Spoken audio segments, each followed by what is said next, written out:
পটল পটল খেতে যারা যারা পছন্দ করো না বন্ধুরা, আমি আজকে তোমাদেরকে কথা দিচ্ছি এই রেসিপিটা দেখার পর তোমরাও কিন্তু একবার হলেও পটল খেতে তোমাদেরও মন চাইবে। মানে এটা একটা সম্পূর্ণ নিরামিষ রান্না, কিন্তু একদম অসাধারণ একটা রেসিপি। যদি একবার খাও এই পটলের প্রেমে পড়ে যাবে।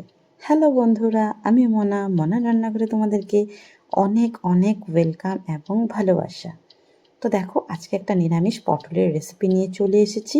আর আমি যখন বাজার থেকে পটলটা এনেছিলাম, আমি কিন্তু দেখো এরকম পাতলা পাতলা চিকন চিকন দেখে এনেছিলাম। কেন কি এই পটলগুলো কিন্তু অন্যরকম টেস্ট হয়, আর দেখবে ফোলা ফোলা মোটা মোটা, সেগুলো কিন্তু ভিতরে ফাঁপা থাকে। কিন্তু এই চিকনা পটলগুলো কিন্তু ভিতরে পুরো ঠাসা থাকে, আর ভালো হয় আর কি। আজকাল তো দেখো একদম লোকাল সবজি পাওয়া যায় না, যেহেতু আমরা শহরে থাকি। তো দেখো সবগুলো পটলের আমি চোচাটা খুলে নিয়েছি, খুলে একবার ধুয়ে নিয়েছি। তারপর এখন কি করব দেখো, দুই সাইড থেকে এভাবে করে চেরা লাগাবো আর কি, যেন মশলাটা খুব ভালো করে ভেতর পর্যন্ত পৌঁছায়। আর হ্যাঁ, বলছিলাম যে যারা যারা তোমরা গ্রামে থাকো তাদের তো চিন্তা নেই, তারা একদম লোকাল সবজি পেয়ে যাবে। কিন্তু আমরা তো শহরে থাকি, আমরা কোথা থেকে পাবো বলো?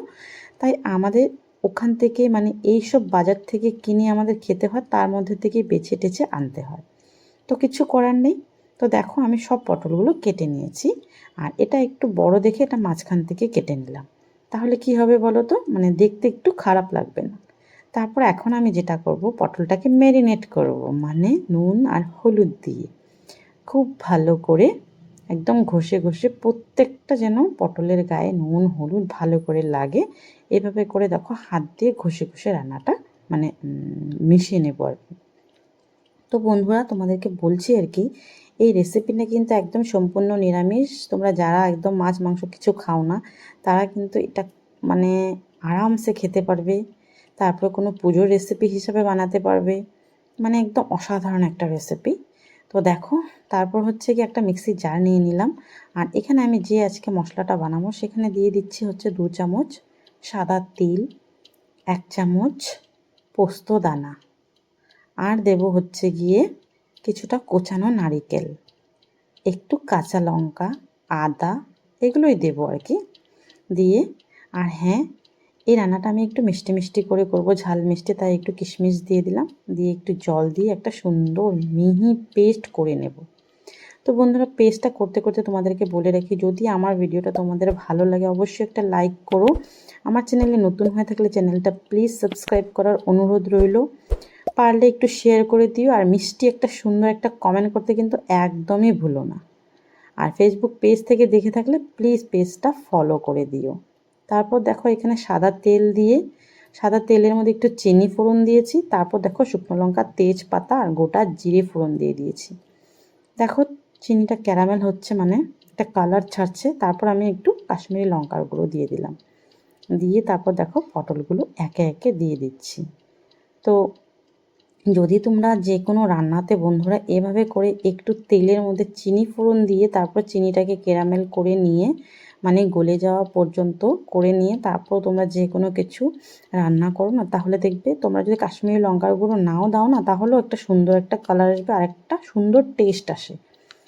তো যাই হোক, দেখো কথা বলতে বলতে পটলগুলোকে আমি এইভাবে করে ভেজেছি, একদম দেখো পুরো গোল্ডেন কালার এসে গেছে। তারপর দেখো আমি কিছুটা দুধ দিয়ে দিলাম এখানে। তোমরা চাইলে এখানে গরুর দুধ ইউজ করতে পারো, তোমরা চাইলে এখানে পাউডার দুধ ইউজ করতে পারো, যেটা তোমাদের সুবিধা হবে দিয়ে দেবে।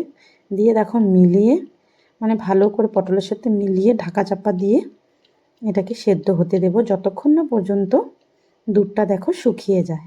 দেখতে পাচ্ছ তো একদম তেল ছেড়ে দিয়েছে, আর মনে হচ্ছে যে আমি এখানে দুধ দিয়েছিলাম, একটুকু মনে হচ্ছে না। তো দেখো খুব সুন্দর তেল ছেড়ে দিয়েছে। এখন দিয়ে দেবো হচ্ছে কি বেটে রাখা মশলাটা দিয়ে বাটিটা ধুয়ে একটু জল দিয়ে দেবো বন্ধুরা।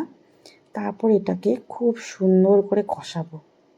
যেমন এখন তেল দেখা যাচ্ছে, একটু পরে কিন্তু দেখবেন তেলটা থাকবে না। তো আমাদের কষিয়ে কষিয়ে আবার তেলটাকে ফিরিয়ে আনতে হবে। এইভাবে করেই যদি কষিয়ে কষিয়ে বন্ধুরা তোমরা রান্না বাড়া করো না, যে কোনো রান্না তোমাদের একটা অন্যরকম টেস্ট আসবে।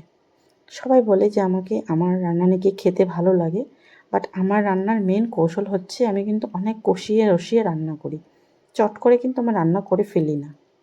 তারপর দেখো নুন দিয়ে দিলাম, আর কাশ্মীরি লঙ্কার গুঁড়ো দিয়ে দিলাম। আমরা কিন্তু বন্ধুরা এই রান্নাটাতে হলুদ করে ইউজ করছি না। আর সুন্দর একটা মানে টেস্ট আসার জন্য কিছুটা কিশমিশ দিয়ে দিলাম, যেন খাওয়ার সময় মুখে পড়ে, যেমন নিজে মাছের কালিয়াতে দেওয়া হয় ঠিক তেমনি। তারপর দেখো খুব সুন্দর করে কষিয়ে নিয়েছি, আর এই দেখো পুরো তেলটা সেপারেট হয়ে গেছে। এখন আমাদের রান্নাটা কমপ্লিট হয়ে গেছে। একটা দেখো প্লেটের মধ্যে আমি সার্ভ করে নিচ্ছি। তো বন্ধুরা আবারও বলছি, ভিডিওটা কেমন লাগলো, রান্নাটা কেমন লাগলো, অবশ্যই কিন্তু একটা মিষ্টি কমেন্ট করতে ভুলবেন না। আর আপনারা আমার ভিডিওটা কোথা থেকে দেখছেন সেটাও কিন্তু কমেন্টে লিখতে ভুলবেন না। আমি তাহলে জানতে পারবো আমার প্রাণের প্রিয় বন্ধুরা কোথা থেকে আমার এই ভিডিওগুলো দেখছে, আমাকে কোথা থেকে দেখছে। তো চলুন বন্ধুরা, আজকের জন্য টাটা, বাই।